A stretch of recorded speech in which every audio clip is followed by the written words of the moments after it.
Tiny tiles ఇండియాకి స్వాగతం. మహాభారతాన్ని వేదవ్యాసుడు సంస్కృతంలో వ్రాసారు అని మనందరికీ తెలుసు.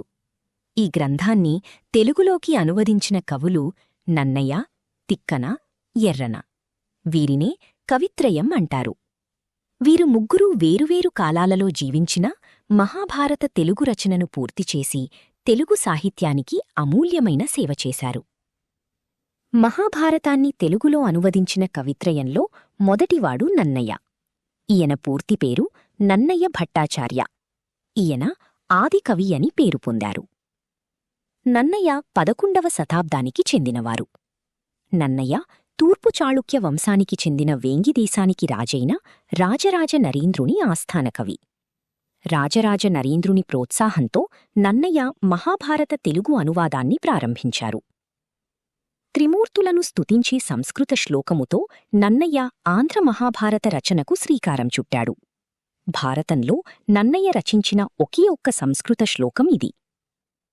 శ్రీవాణీ గిరిజాశ్చిరాయ దధతో వక్షో ముఖాంగీషు యే లోకానాం స్థితిమావహంత్య విధతాం స్త్రీపుంసయోగోద్భవాం తే వేదత్రయమూర్తయస్త్రిపురుషాः సంపూజితావస్సురైర్ భూయాసుః పురుషోత్తమాంబుజభవ శ్రీకంఠరా శ్రేయసే.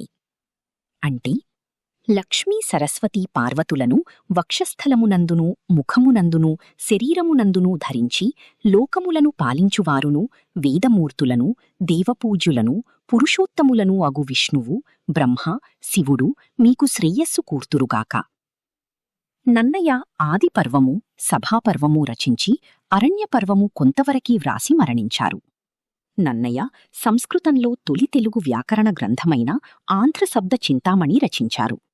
ఈయన తెలుగు వ్యాకరణాన్ని సంజ్ఞ, సంధి, అజంత, హలంత, క్రియ అనే 5 భాగాలుగా విభజించారు.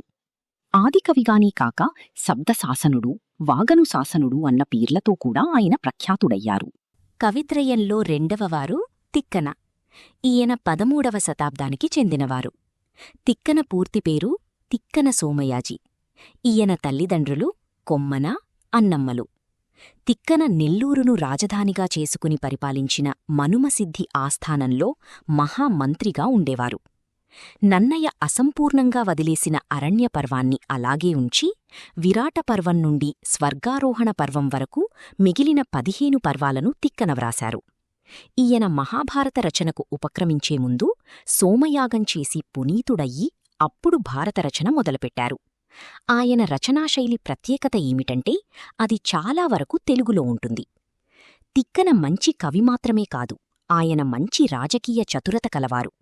ఒకసారి మనుమసిద్ధి దాయాదుల వల్ల రాజ్యాన్ని కోల్పోగా కాకతీయ రాజైన గణపతిదేవుణ్ణి తన ప్రతిభాపాటవాలతో మెప్పించి ఆయన సాయంతో మనుమసిద్ధి రాజ్యం తిరిగి వచ్చేలా చేశారు.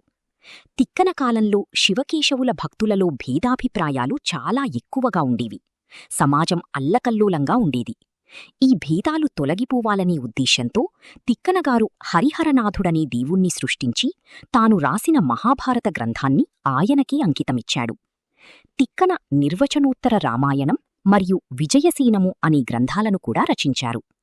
అనేకమంది కవులకు ఆదర్శప్రాయుడయ్యారు. కావున కవిబ్రహ్మ అని సంస్కృత, తెలుగు కవులను ఇద్దరినీ తన కవితా పాండిత్యంతో మెప్పించగల సామర్థ్యం కలవారు కావున ఉభయ కవి అని బిరుదులు పొందారు. కవిత్రయంలో మూడవవారు ఎర్రన. ఈయన 14వ శతాబ్దానికి చెందినవారు.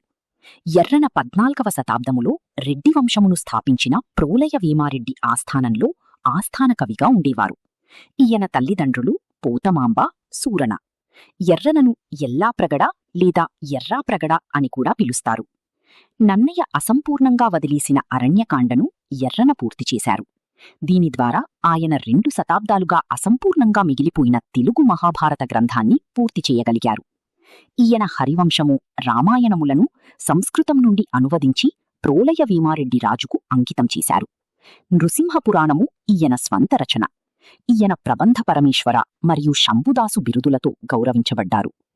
మరిన్ని మంచి కథల కోసం మన ఛానల్ని లైక్ చేసి, షేర్ చేసి, సబ్స్క్రైబ్ చేసుకోండి. Thank you.